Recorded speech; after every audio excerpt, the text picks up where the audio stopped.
Halo, Assalamualaikum warahmatullahi wabarakatuh. Bertemu lagi bersama saya Ujang Arif Hardika di kelas online Sejarah Peminatan. Mari sebelum kita memulai kegiatan pembelajaran pada kali ini, kita berdoa terlebih dahulu. Berdoa, mulai. Selesai. Baik, pada pertemuan minggu sebelumnya kalian sudah membahas mengenai bab 3 awal. Nah, bab 3 awal itulah yang digunakan kemarin ya, pada minggu pertemuan sebelumnya juga untuk kalian melaksanakan PTS gitu. Yang mana kemarin untuk PTS Sejarah Peminatan kelas 10 itu sendiri ini 3 bab. Tapi untuk bab 3-nya itu hanya materi awal saja berkaitan dengan tahapan penelitian sejarah. Oke, betul. Semoga hasilnya pun memuaskan karena kalian saya yakin sudah berusaha, sudah belajar dengan baik, sudah mempersiapkan dengan baik untuk mengikuti PTS yang sudah diselenggarakan pada minggu sebelumnya. Baik, pada pertemuan kali ini nanti kita akan membahas mengenai materi baru di bab 3. Jadi kelanjutan tahapan-tahapan penelitian sejarah. Oke, sebelum masuk ke materi yang nanti akan saya sampaikan ini sebagai materi baru, coba ada yang masih ingat kemarin di soal PTS juga saya yakin ini keluar.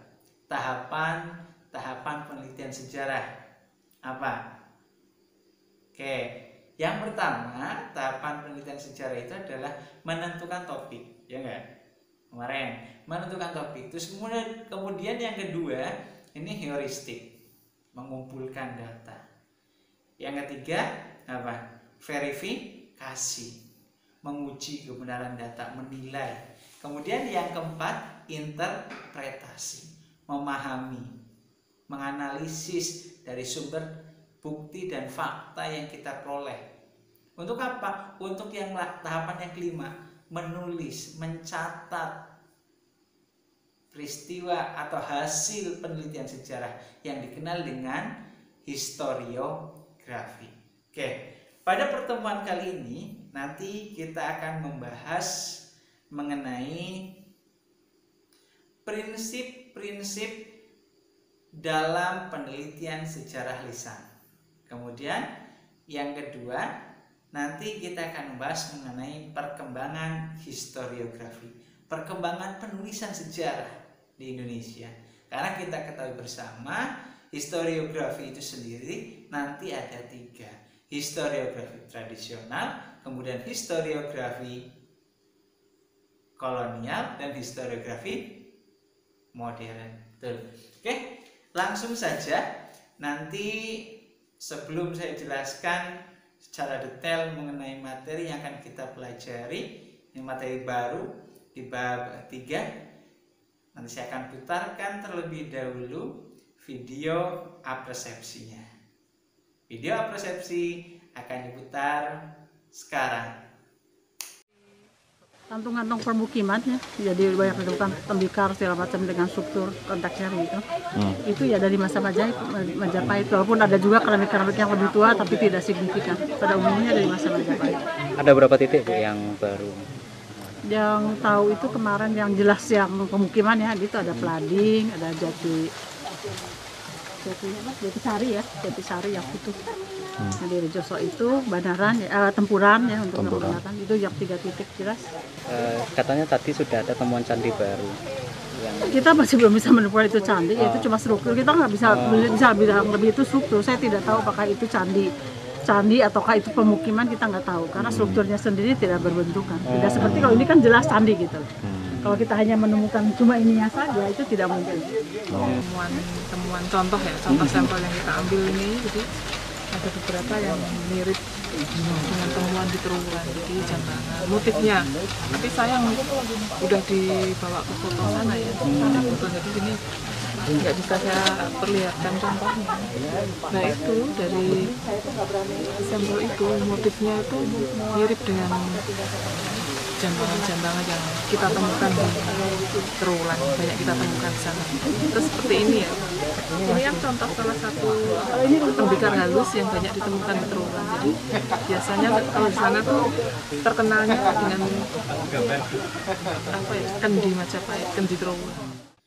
Baik, video apresiasi tadi sudah diputar, sudah sama-sama kita saksikan. Yang selanjutnya saya akan tampilkan tujuan pembelajarannya. Tujuan pembelajaran di sini ini merupakan harapan setelah nanti kalian mempelajari, memahami mengenai materi yang saya sampaikan, kalian mampu yang pertama memahami prinsip-prinsip dalam penelitian sejarah lisan. Yang pertama tujuan pembelajarannya. Kemudian yang kedua, nanti diharapkan kalian mampu untuk memahami perkembangan historiografi di Indonesia. Seperti yang sudah saya sampaikan tadi sebelum diputarkan video persepsi, bahwa historiografi di Indonesia atau pencatatan sejarah di Indonesia itu setidaknya ada 3. Historiografi tradisional ini ciri khasnya adalah catatan mengenai suatu peristiwa sejarah yang berada di dalam skup kerajaan, baik itu kerajaan Hindu-Buddha ataupun kerajaan Islam nanti.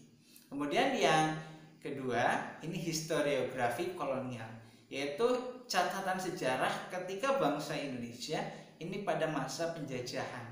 Nah, itu karakteristiknya di situ.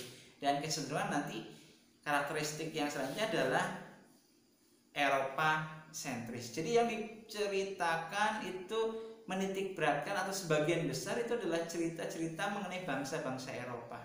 Kemudian yang ketiga, ini historiografi nasional atau modern. Nah, kalau historiografi modern atau nasionalis ini kecenderungan sudah lebih nasionalis gitu ya. Terus kemudian sudah menggunakan pendekatan multidimensional juga dengan memanfaatkan berbagai cabang ilmu bantu sejarah untuk merekonstruksi peristiwa yang terjadi pada masa lampau.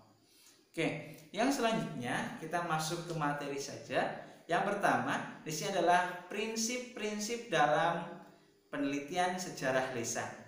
Dalam langkah-langkah penelitian sejarah, khususnya adalah sejarah lisan, ini diperlukan adanya sumber-sumber yang mendukung, yaitu sumber yang datangnya dari pelaku maupun saksi serta tempat terjadinya suatu peristiwa sejarah. Kemudian di situ juga nanti harus kita perhatikan kaitannya dengan latar belakang, tujuan maupun pengaruh dan akibat dari peristiwa yang ditimbulkan tersebut. Itu hal yang harus kita perhatikan ketika kita merekonstruksi peristiwa sejarah. Dalam hal ini khususnya adalah menggunakan atau jenisnya gitu ya, penelitian sejarah lisan. Yang selanjutnya, sumber berita dari pelaku sejarah. Maksudnya gimana? Ini adalah mereka yang mengalami langsung sehingga tahu persis mengenai latar belakang, sebab dan tujuan dari sebuah peristiwa sejarah tersebut. Keterangan dari pelaku sejarah ini dapat dianggap sebagai sumber yang dapat dipercaya atau sumber primer kayak gitu. Ketika kita peroleh langsung dari pelaku atau saksi yang memang hidup pada masa peristiwa sejarah itu terjadi. Namun sebenarnya keterangan itu terkadang bisa saja bersifat subjektif, karena keterangan tersebut menurut pelaku sejarah sendiri, di mana ada hal yang tidak diungkapkan dan mungkin juga ada hal yang ditambahi. Nah, contoh yang kemarin ya, 30 September ada peristiwa apa di sana? Ya, pada tahun 1965 di sana ada pemberontakan ya, G30S PKI. Ya, di sana ada terbunuh 6 jenderal kemudian 1 perwira. Nah, itu merupakan suatu peristiwa sejarah bagi bangsa Indonesia dan kita harus bisa mengambil pelajaran dari peristiwa tersebut, bahwa ideologi kita, ideologi Indonesia itu adalah ideologi Pancasila, dan Pancasila adalah harga mati untuk bangsa Indonesia. Nah, di sana ketika kita mewawancarai pelaku peristiwa G30 SPKI, misalkan seperti itu. Nah, ketika yang kamu wawancarai itu adalah pelaku pemberontakan pada masa G30 SPKI itu, berarti informasi yang akan kamu dapat itu kecenderungan adalah membaikkan atau memberikan keterangan baik ya dari gerakan itu. Tetapi beda halnya ketika yang kamu wawancara itu adalah korban dari G30 SPKI. Kamu akan mendapatkan informasi yang buruk, informasi yang mereka alami sangat tersiksa, sangat ketakutan kayak gitu dari gerakan 30 September 1965 tersebut. Nah, di sini kita harus berhati-hati, di sini kita harus cermat dalam menangkap setiap informasi yang kita peroleh, khususnya adalah sumber lisan. Karena di sana terkadang bisa saja dalam tanda kutip itu bersifat subjektif. Oke, yang selanjutnya sumber berita dari saksi sejarah. Jika pelaku tidak ada, maka dapat digunakan saksi sejarah. Saksi sejarah adalah seseorang yang melihat atau menyaksikan terjadinya suatu peristiwa sejarah, tetapi dia tidak ikut dalam peristiwa tersebut. Oleh karena itu, para ahli sejarah harus dapat menyatukan keterangan-keterangan tersebut sehingga suatu peristiwa sejarah ini dapat dijelaskan dengan utuh. Nah, jadi ketika pelaku sejarah itu sudah tidak ada ataupun pelaku sejarahnya sudah korban dari peristiwa tersebut, kemudian di situ tapi ada saksi yang melihat kejadian atau peristiwa sejarah itu memang betul-betul terjadi, tetapi dia tidak terlibat langsung dalam peristiwa tersebut. Nah, itu juga bisa digali, bisa kita cari informasi dari yang bersangkutan, tetapi pada prinsipnya tetap sama. Ketika kita melakukan wawancara secara lisan, kita harus terus mengedepankan asas kewaspadaan dengan cara kita melakukan verifikasi agar informasi yang kita peroleh itu betul-betul objektif, tidak subjektif kayak gitu. Seperti yang dijelaskan oleh saya sebelumnya. Oke. Yang selanjutnya, ini tempat ya. Tempat peristiwa sejarah. Saksi mati kayak gitu ya, dari terjadinya suatu peristiwa sejarah. Tadi kalau pelaku kemudian saksi sejarah gitu ya, itu mungkin bisa saksi hidup, itu orang ya, manusia gitu. Nah, tapi di sini tempat peristiwa sejarah berarti benda mati gitu ya, saksi mati. Nah, tempat terjadinya peristiwa sejarah ini merupakan masalah yang sangat penting. Apabila peristiwa itu terjadi pada masa lampau, maka para ahli perlu mengadakan penafsiran terhadap benda peninggalan dari suatu peristiwa yang telah terjadi tersebut. Nah, khususnya ketika kita akan melakukan penelitian terhadap peristiwa yang sudah tidak ada pelaku sejarahnya, sudah tidak ada saksi sejarahnya, di sana hanya ada peninggalan berupa bangunan saja, berupa tempat terjadi suatu peristiwa sejarah. Nah, di sini berarti seorang peneliti sejarah, seorang ahli sejarah harus mampu menginterpretasi, gitu ya, menggali informasi dari benda mati tersebut agar dapat merekonstruksi, kemudian menggambarkan peristiwa yang terjadi pada ratusan puluhan tahun yang lalu itu dengan cerita-cerita yang dapat kita tangkap pada masa ini, dapat kita nikmati, dapat kita pahami dengan jelas pada saat ini. Contohnya apa, Pak? Contohnya banyak. Bangunan peninggalan kerajaan Hindu-Buddha Islam, Borobudur, Candi Prambanan, Candi Mendut dan lain sebagainya. Kan itu pelaku sejarahnya, saksi sejarahnya sudah tidak ada, ya kan? Mahapati Gajah Mada nggak ada sudah. Nah, bagaimana merekonstruksi peristiwa yang terjadi pada masa kerajaan Majapahit itu? Dengan cara menginterpretasi peninggalan-peninggalan sejarahnya, tempat terjadinya peristiwa sejarah tersebut. Oke, yang selanjutnya, latar belakang munculnya peristiwa sejarah. Latar belakang akan mengungkap faktor-faktor yang mendorong munculnya peristiwa sejarah, serta juga mendorong terjadinya peristiwa tersebut terjadi di suatu wilayah. Karena suatu peristiwa sejarah ini tidak akan muncul secara tiba-tiba, melainkan telah mengalami proses sehingga muncul peristiwa sejarah tersebut. Contoh, ketika kita berbicara perang Padri, di sana tidak tiba-tiba begitu saja, ya, orang Makassar melakukan penyerangan atau melakukan konflik dengan Belanda, tidak. Di sana mesti ada latar belakang tersendiri, ya. Kaum adat dengan kaum Padri yaitu bersih tegang. Nah, jadi kaum yang memegang adat dan Padri di sini adalah kaum ulama, yaitu yang mempertahankan syariat-syariat Islam.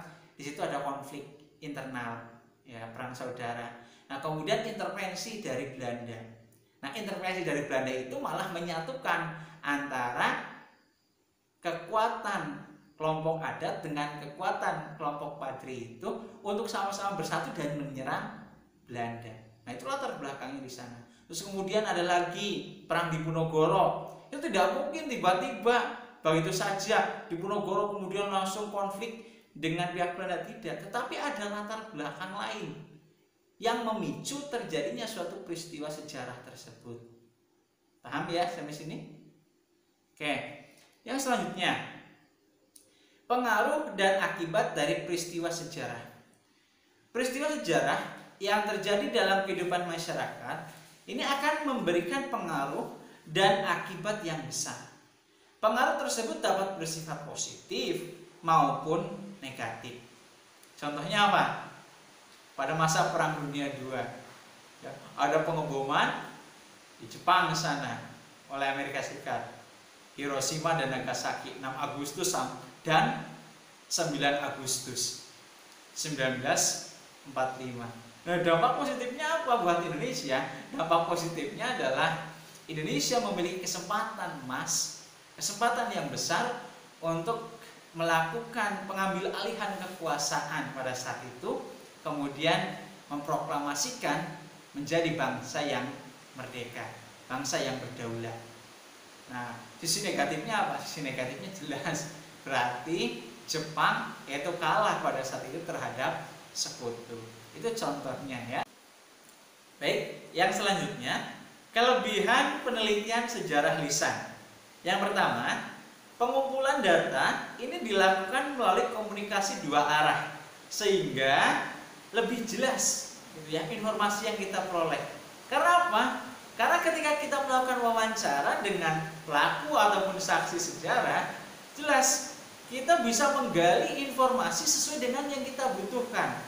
Ketika informasi yang dirasa itu kurang, kemudian kita bisa saja melontarkan pertanyaan lagi untuk memenuhi kebutuhan data yang kita peroleh, sehingga nanti ketika menyusun informasi ataupun penelitian sejarah itu, data kita sudah lengkap. Itu keuntungannya. Beda halnya ketika kita melakukan penelitian bukan lisan, kita dengan melakukan observasi benda-benda peninggalan sejarah, kita tidak bisa melakukan komunikasi dua arah. Kita hanya bisa melakukan interpretasi terhadap benda-benda mati saja, kan seperti itu. Yang kedua, penulisan sejarah ini lebih demokratis dan hasilnya dapat melengkapi kekurangan sumber sejarah tertulis. Nah, jadi ketika kita melakukan penelitian sejarah lisan, ini penulisannya lebih demokratis, jelas, karena yang kita komunikasikan itu, yang kita gali informasinya itu dari benda hidup, dari manusia, sehingga kita dapat melakukan tadi verifikasi apakah ini betul sesuai dengan yang dimaksud oleh narasumber itu tadi. Begitu pula dengan kita, apakah ini datanya sudah cukup atau belum. Kalau belum, kita boleh mengajukan pertanyaan lagi, kan seperti itu. Nah, kemudian dari hasil wawancara itu, dari hasil penulisan sejarah lisan itu, nanti diharapkan gitu ya. Ini juga bisa untuk melengkapi hasil penelitian sejarah tertulis yang kecenderungan informasinya itu berasal dari interpretasi benda-benda mati atau benda-benda peninggalan sejarah. Oke, yang selanjutnya tadi setelah kelebihan, sekarang kekurangan dari penulisan sejarah lisan. Yang pertama, terbatasnya daya ingat pelaku atau saksi sejarah. Kemudian yang kedua, subjektivitas dalam penulisan. Nah, di sini subjektivitas itu bisa berasal dari tadi sumber ataupun orang yang kita wawancarai atau narasumber yang kita wawancarai. Itu bisa saja dia melontarkan sesuai dengan latar belakang dia masing-masing. Nah, makanya di situ kita harus memverifikasi informasi yang kita peroleh. Oke, yang selanjutnya tahapan-tahapan penelitian yang harus dilakukan khususnya dalam penelitian sejarah lisan. Yang pertama, perencanaan penelitian atau proposal. Memuat hal-hal yang pertama, ini berkaitan dengan latar belakang, rumusan masalah, waktu penelitian, anggaran penelitian, daftar pustaka, dan lampiran. Yang kedua, pelaksanaan penelitian ini dilakukan dengan teknik wawancara dan observasi. Ya, jadi kalian melakukan kombinasi itu. Kemudian setelah itu, karena kalian memilih wawancara dan observasi, berarti kalian harus melakukan kontak, gitu ya. Harus melakukan komunikasi sebagai seorang peneliti dengan narasumber, ya, orang yang akan digali informasinya bisa berasal dari pelaku ataupun saksi sejarah, dan kalian mengajukan sebagai peneliti mengajukan pertanyaan. Yang ketiga, kalian silahkan untuk menyusun laporan penelitian. Setelah tadi tahapan 1, tahapan 2, kemudian yang ketiga adalah menyusun laporan penelitiannya. Nah, susunannya gimana? Susunannya yang pertama, ini bab 1 itu terdiri dari pendahuluan, ya, terdiri dari latar belakang dan tujuan penelitian. Kemudian bab 2 ini merupakan metodologi. Kemudian yang ketiga ini merupakan pengolahan data, ya. Data yang diperoleh itu bisa berasal dari artefak, dokumen, kemudian tradisi, ya, yang terdiri dari peristiwa sejarah dan historical setting. Kemudian yang bab keempat ini kaitannya dengan pengolahan data yang terdiri dari appraising, ya, kemudian rekonstruksi dan penemuan. Berarti di sini interpretasi di bab 4. Kemudian penutup. Oke, penutup itu biasanya berisi kaitannya dengan kesimpulan, kemudian saran. Yang selanjutnya, ini materi berkaitan dengan perkembangan historiografi di Indonesia. Upaya penulisan sejarah atau historiografi ini berjalan seiring dengan perkembangan masyarakat dan bangsa Indonesia melalui berbagai upaya dan pengaruh dari perkembangan ilmu pengetahuan modern. Penulisan sejarah menjadi semakin logis dan kritis tentunya. Historiografi adalah sebuah tahapan terakhir dalam sebuah metodologi penelitian sejarah. Setelah terlebih dahulu melakukan tahapan heuristik, kemudian kritik, verifikasi, interpretasi yang dilakukan oleh seorang sejarawan agar menghasilkan sebuah karya sejarah dapat berupa buku sejarah, kemudian film, diorama, dan lain sebagainya. Djoko Suryo, seorang sejarawan, ini membagi historiografi ini menjadi 3 bagian. Yang pertama historiografi tradisional, historiografi kolonial, yang kedua. Kemudian yang ketiga, ini historiografi nasional.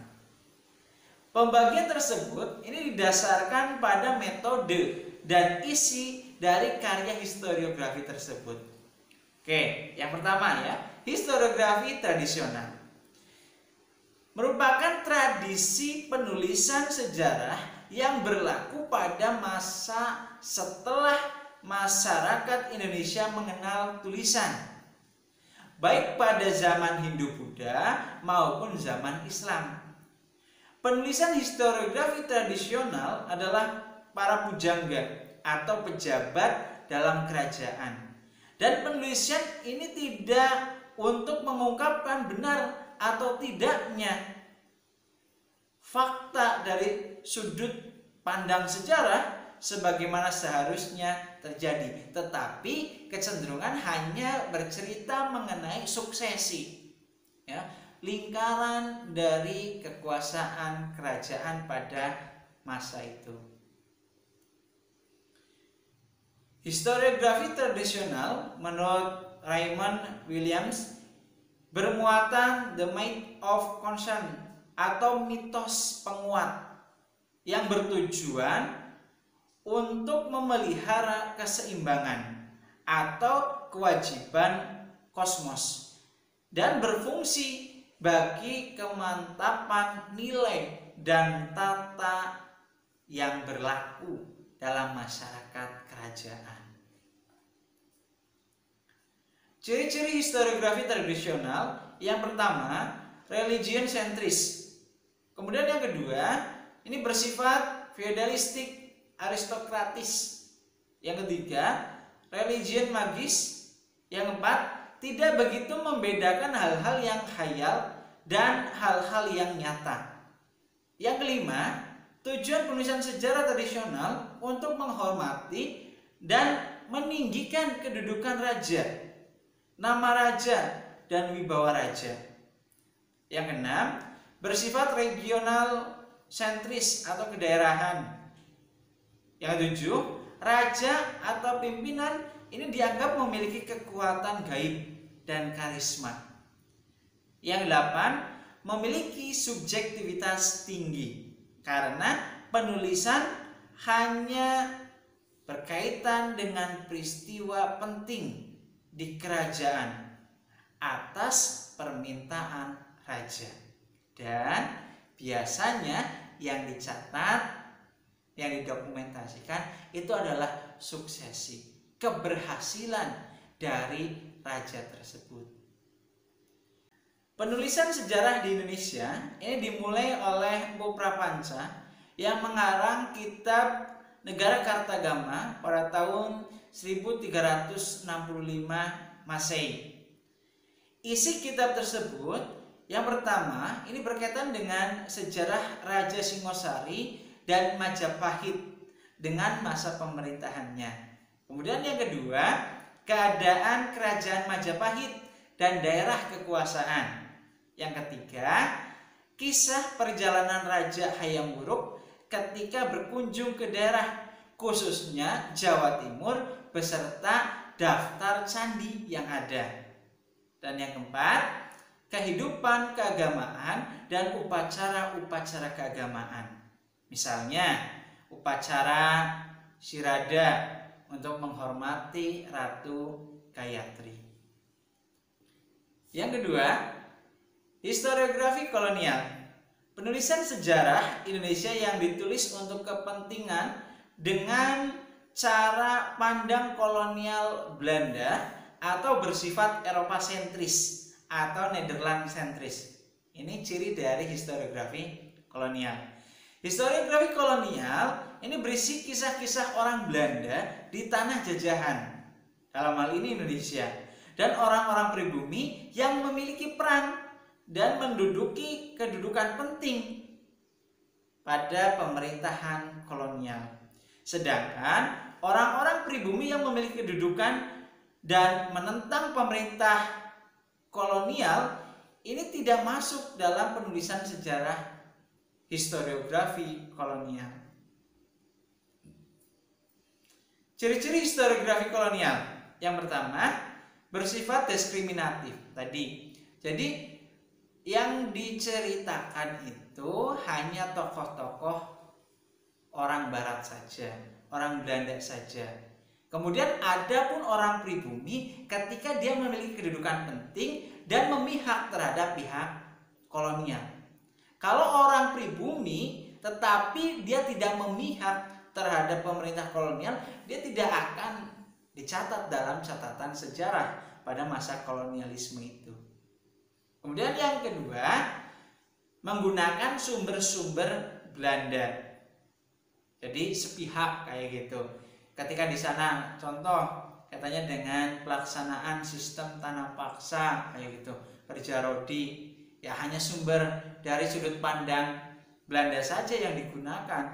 Tapi bagi Indonesia, bagi rakyat pribumi ini tidak digunakan sumbernya, saksinya untuk bercerita bagaimana kekejaman yang terjadi pada peristiwa kerja paksa, kerja rodi itu kayak gitu. Kemudian yang ketiga, ini berisi tentang orang-orang besar dan sejarah politik. Yang keempat, ini merupakan sejarah orang Belanda di tanah jajahan atau Indonesia. Kemudian yang kelima, menganggap bahwa Indonesia belum memiliki sejarah sebelum kedatangan orang-orang Belanda. Itu ciri historiografi kolonial. Yang ketiga, historiografi nasional. Penulisan sejarah Indonesia yang dilakukan menurut kacamata bangsa Indonesia dengan tetap berpegang pada aturan metode sejarah. Tokoh yang mempelajari penulisan sejarah nasional Indonesia adalah Profesor Dr. Sartono Kartodirjo. Beliau menulis dengan menggunakan pendekatan multidimensional. Jadi menggunakan berbagai sudut pandang keilmuan untuk merekonstruksi peristiwa yang terjadi pada masa lampau. Sesudah bangsa Indonesia memperoleh kemerdekaan pada tahun 1945, maka sejak saat itu ada kegiatan untuk mengubah penulisan sejarah Indonesia sentris. Yang selanjutnya, ciri-ciri historiografi nasional. Yang pertama, sumber yang digunakan ini tidak hanya kaitannya dengan babat saja atau sumber-sumber yang berdasarkan suatu sudut pandang saja, tetapi juga bisa menggunakan hikayat, berita Cina, dan sumber arkeologi. Kemudian yang kedua, tidak hanya mengangkat sejarah orang-orang besar dan negara saja, tetapi lebih pada kemanusiaannya, yaitu kebudayaan. Yang ketiga, sumber tidak lagi hanya sumber arsip, tetapi juga sumber lokal. Yang keempat, sudah mendapat komparasi atau perbandingan sumber kolonial dan sumber lokal. Kemudian yang kelima, bersifat Indonesia sentris. Dan yang keenam, sesuai dengan pandangan hidup bangsa Indonesia. Setelah kemerdekaan bangsa Indonesia, maka masalah sejarah nasional ini mendapatkan perhatian yang relatif besar, terutama untuk kepentingan pembelajaran di sekolah, sekaligus untuk sarana pewarisan nilai-nilai perjuangan, serta jati diri bangsa Indonesia ditandai dengan yang pertama, mulai muncul gerakan Indonesianisasi dalam berbagai bidang sehingga istilah-istilah asing, khususnya istilah Belanda, ini mulai diindonesiakan. Selain itu, buku-buku berbahasa Belanda sebagian juga sudah mulai diterjemahkan ke dalam bahasa Indonesia. Yang kedua, mulai melakukan penulisan sejarah Indonesia yang berdasarkan pada kepentingan dan kebutuhan bangsa dan negara Indonesia dengan sudut pandang nasional. Dan yang ketiga, orang-orang dan bangsa Indonesia lah yang menjadi subjek atau pembuat sejarah. Mereka tidak lagi hanya sebagai objek saja seperti pada masa historiografi kolonial. Penulisan buku sejarah Indonesia yang baru awalnya hanya sekedar menukar posisi antara tokoh Belanda dan tokoh Indonesia. Nah, keadaan yang demikian ini mendorong para sejarawan dan pengawat sejarah untuk mengadakan Kongres Sejarah Nasional yang pertama pada tahun 1957. Kemudian Kongres kedua berkaitan dengan Seminar Nasional Sejarah ini membicarakan rencana untuk pembuatan sebuah buku sejarah nasional. Dari Seminar Nasional Sejarah tersebut menghasilkan syarat penulisan sejarah yang seharusnya. Yang pertama, sebuah penulisan yang tidak sekedar mengubah pendekatan dari Eropa sentris menjadi Indonesia sentris, tetapi juga menampilkan hal-hal baru yang sebelumnya belum sempat terungkap. Kemudian yang kedua, penulisan sejarah yang semula konvensional diganti dengan cara penulisan sejarah yang kritis analisis. Kemudian yang ketiga, menggunakan pendekatan multidimensional. Contoh penulisan historiografi nasional. Yang pertama, pemberontakan petani di Banten pada tahun 1888 oleh Sartono Kartodirjo. Kemudian yang kedua, peran bangsa Indonesia dalam sejarah Asia Tenggara karya R. Muhammad Ali. Dan itu merupakan materi terakhir di bab 3. Silahkan kalian perdalam lagi dengan kalian memanfaatkan berbagai sumber belajar kalian, bisa di buku paket, di LKS ataupun di internet. Kemudian ketika ada hal yang perlu ditanyakan, silahkan ditanyakan saja di kolom komentar. Kemudian jangan lupa coba latihan ya, kerjakan latihan-latihan soalnya yang ada di LKS, baik itu pilihan ganda ataupun esai. Oke, itu saja materi yang saya sampaikan pada pertemuan kali ini. Tetap jaga kesehatan kalian, tetap semangat untuk melakukan pembelajaran online. Mari kita akhiri dengan bacaan hamdalah bersama-sama. Alhamdulillahirrabbilalamin. Wassalamualaikum warahmatullahi wabarakatuh.